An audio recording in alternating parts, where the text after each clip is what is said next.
중부 지역에서 초강력 토네이도가 발생해 최소 6명이 사망하고 수십 명이 부상을 입었습니다. 캐나다에서 코로나19의 새로운 변이인 HV.1이 급속도로 확산하고 있습니다. 뉴욕 플러싱에서 발생한 한인 노래방 인근 성범죄 사건의 용의자가 검거됐습니다. 한국에서 2025년부터 모바일 주민등록증의 사용이 가능해질 전망입니다.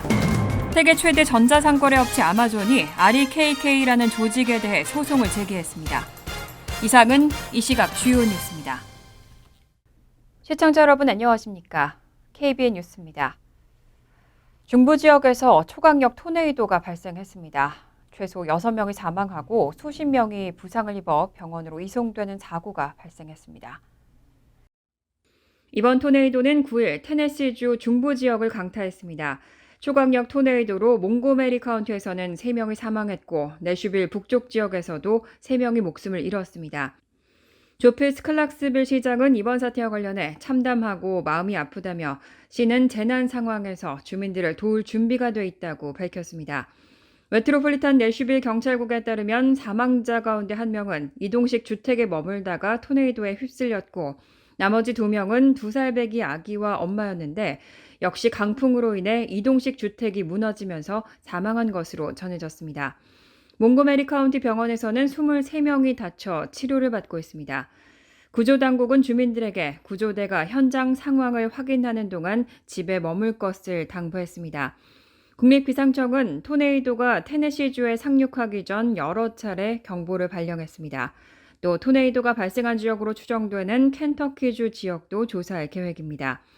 정전 현황 집계 홈페이지 파워 아우레지에 따르면 테네시주에서는 8만 가구 이상이 정전 피해를 겪었습니다.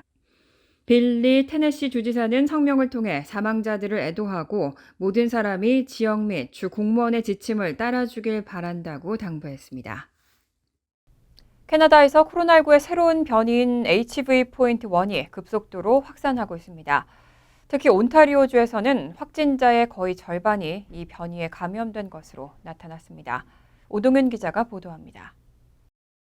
H1 변이는 올해 초 캐나다에서 확산했던 지배종 EG5의 하위 계열로 이전 변이인 EG5와 비교해 증상의 심각성은 유사하지만 전염성이 더 강한 것으로 알려졌습니다. 캐나다 전역에서는 HV1이 확산하면서 온타리오주에서는 확진자의 43%가 이 변이에 감염된 것으로 보고됐습니다. 계절적 요인과 연관돼 추운 날씨와 휴일 시즌 동안에는 더 많은 사람들을 감염시킬 가능성이 높습니다. 온타리오주의 최고 의료관인 키에란 모어 박사는 코로나 바이러스와 독감 모두 감염 후 일반적으로 10일에서 14일 사이에 증상이 나타난다고 언급하고 현재 이 두 종류의 바이러스가 동시에 전파되고 있다고 경고했습니다.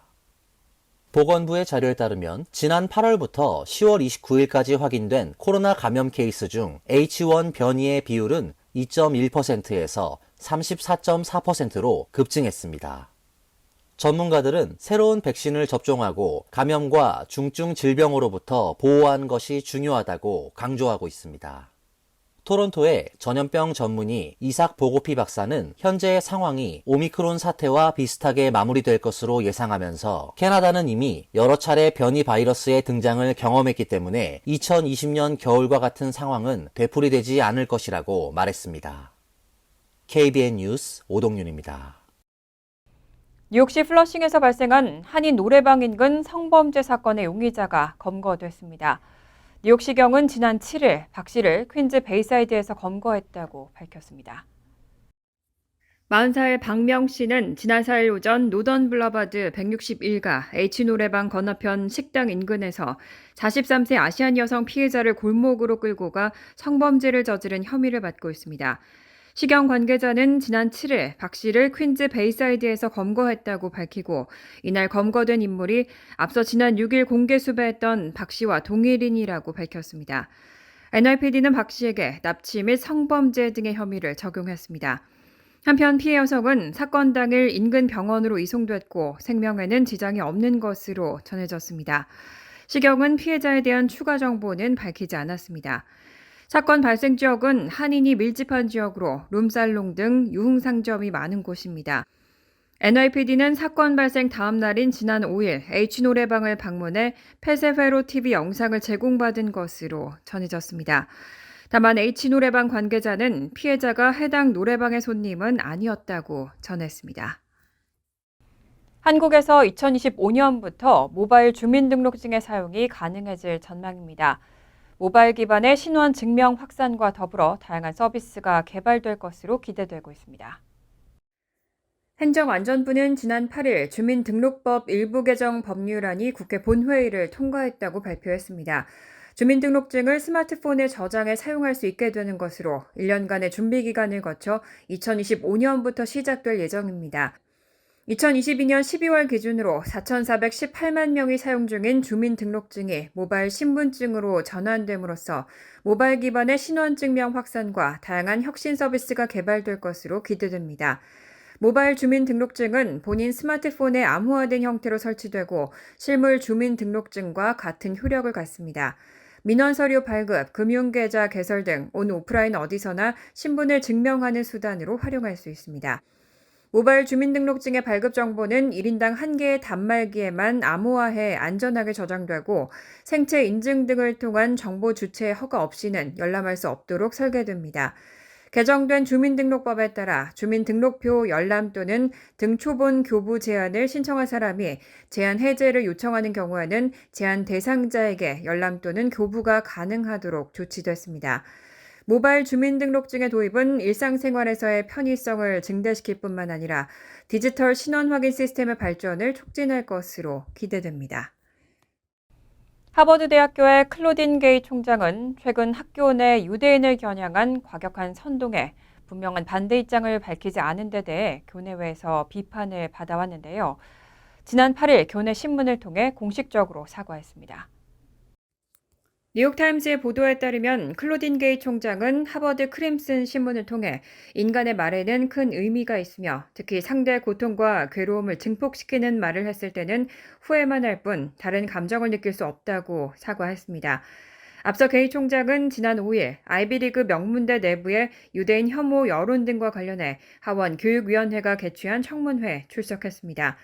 청문회에서 공화당 엘리즈 스테파닉 의원은 유대인을 학살하자는 일부 학생들의 과격한 주장이 대학의 윤리규범 위반이 아니냐고 물었고 이 질문에 게이 총장은 끔찍한 발언이라면서도 하버드는 폭넓은 표현의 자유를 인정하고 있다고 대답해 논란이 됐습니다.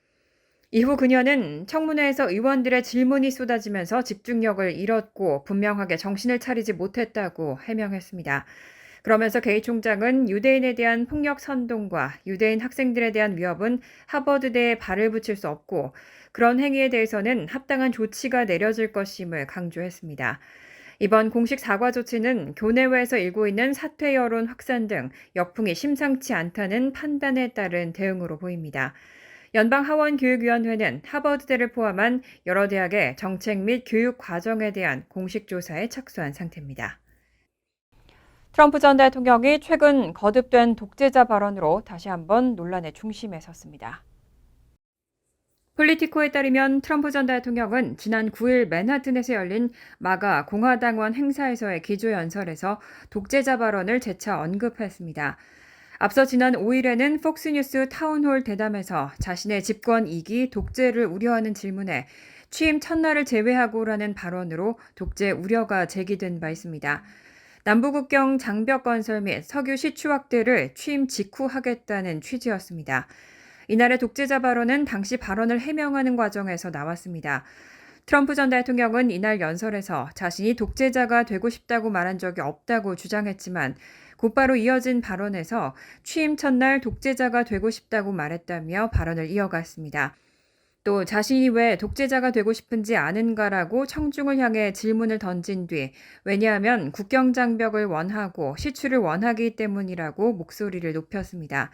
해명으로 시작했지만 결국은 논란이 된 발언을 반복한 셈입니다.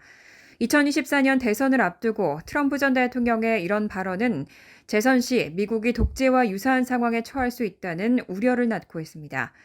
이에 대해 바이든 캠프는 트럼프는 재선할 경우 자신이 무엇을 할지 정확하게 말했다며 국민들에게 경고했습니다. 미 최대 백화점 체인인 메이시스가 58억 달러에 인수될 가능성이 제기되면서 관심이 집중되고 있습니다. 메이시스의 주식을 주당 21달러, 총 58억 달러에 인수하겠다는 제안이 나왔습니다. 월스트리트저널은 어제 소식통을 인용해 부동산 전문 투자 회사 아크하우스 매니지먼트와 자산 운용사 브리게이드 캐피털 매니지먼트가 메이시스 주식을 주당 21달러, 총 58억 달러에 인수하겠다는 제안서를 메이시스 측에 보냈다고 보도했습니다. 이 가격은 메이시스의 8일 종가에 비해 21%의 프리미엄이 붙은 금액입니다. 그런데 인수 의향자들은 향후 실사를 거쳐 인수 제한가를 높일 의향도 있다고 밝혔습니다. 아크하우스는 사무실, 아파트 등 부동산 투자에 집중하는 회사이고 브리게이드 캐피털은 소매업에 주력하는 투자사로 미 백화점 기업인 제이스페니, 니만 마커스 등에 투자했습니다. 메이시스는 약 500개의 백화점 매장과 고급 체인인 블루밍데일스, 뷰티 전문 매장 블루 머큐리 등을 운영하고 있고 추수감사절 퍼레이드로도 유명합니다.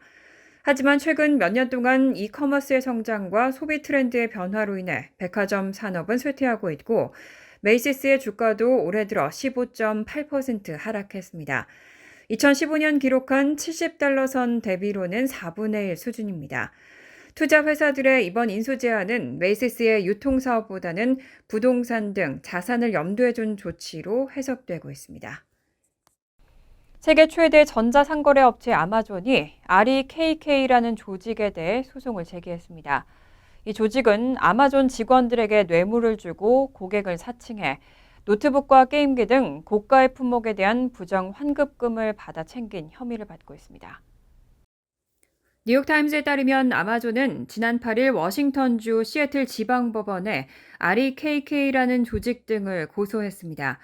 아마존은 REKK가 2022년 6월부터 2023년 5월 고객을 사칭해서 노트북과 게임기, 보석 등 고가의 품목을 포함해 수십 건의 부정 환급금을 받아 챙겼다고 주장했습니다.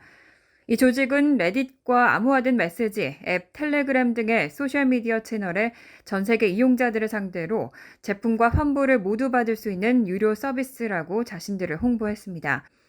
이를 통해 이용자들을 끌어모은 뒤 주문한 품목을 반품한 것처럼 속이고 환불까지 받으면서 물품과 환불금을 챙겼습니다. 아마존의 피해 금액은 수십억 원에 달하는 것으로 알려졌고 REKK는 이 과정에서 아마존 직원들에게 환불 처리를 해주는 대가로 수백만 원 상당의 뇌물을 지급했습니다.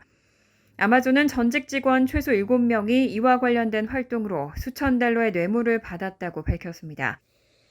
한 전직 직원은 REKK의 요청으로 반품되지 않은 제품을 반품된 것처럼 승인하고 3,500달러를 제한받은 것으로 드러났습니다. 이 직원이 이렇게 승인한 반품은 모두 76건으로 아마존이 지급한 환불금은 10만 달러를 웃돌았습니다. 이 사건은 잦은 반품을 수상히 여긴 아마존이 REKK 사용자로 가정해 아이패드를 구입하고 반품하지 않고도 환불을 받게 되면서 드러났습니다. 간추린 소식입니다. 허위 경력 혐의 등으로 조지 산토스 의원이 제명되면서 공석이 된 뉴욕주 연방 하원의원 제3선거구 보궐선거에 민주당 후보로 친한파 정치인 톰 소지 전 연방 하원의원이 출마하게 됐습니다. 뉴욕주와 나소카운티 민주당위원회, 퀸즈카운티 민주당위원회는 7일 톰 소지 전 연방 하원의원을 내년 2월 13일 치러지는 뉴욕주 연방 하원의원 3선거구 보궐선거에 민주당 후보로 공식 지명했다고 밝혔습니다. 수호지 전 의원은 지명된 직후 지역구 주민들이 보다 안전하고 더 나은 삶을 살 수 있도록 하는 데 주력하겠다며 당파보다 지역 주민들을 위해 일하는 정치인이 되겠다며 지지를 호소했습니다. 공화당도 다음 주 중 출마 후보를 발표한다는 계획입니다.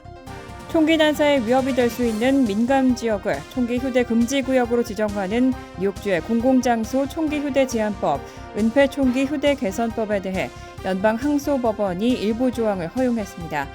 이에 따라 뉴욕주는 학교와 대중교통시설, 공원, 공연장 및 운동경기장 등 공공장소를 민감지역으로 규정하고 해당 지역에서 총기를 금지하는 법을 계속해서 시행할 수 있습니다. 또 총기 소유자의 도덕적 성격을 따져 라이선스 부과 여부를 판단할 수 있게 됐습니다. 뉴욕타임즈는 지난 8일 올해 나온 신작 시집 중 최고의 작품 5건에 영문으로 번역된 한국 김혜순 시인의 작품 날개의 환상통을 선정했다고 밝혔습니다. 이 시집은 김 시인의 등단 40주년이던 2019년 문학과 지성에서 출간됐고 영문판은 번역가 최돈미 씨가 맡았습니다.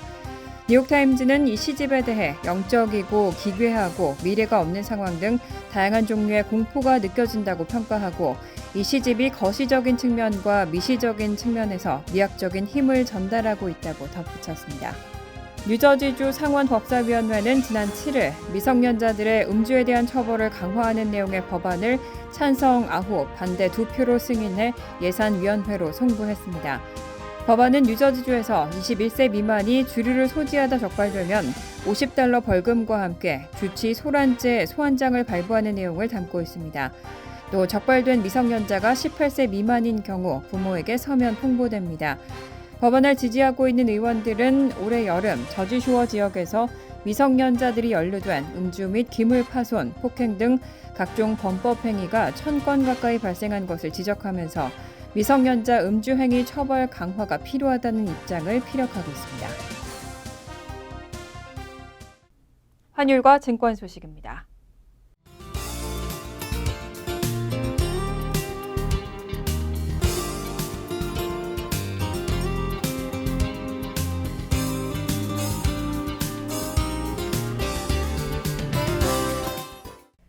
이어서 날씨입니다. 화요일은 화창하겠습니다. 낮 최고 기온은 40도, 섭씨 4도, 밤 최저 기온은 33도, 섭씨 1도로 예상됩니다. 수요일도 대체로 화창하겠습니다. 목요일 역시 화창한 날씨가 이어지겠습니다. 이상으로 KBN 뉴스를 마칩니다. KBN과 함께 즐거운 저녁 되시기 바랍니다.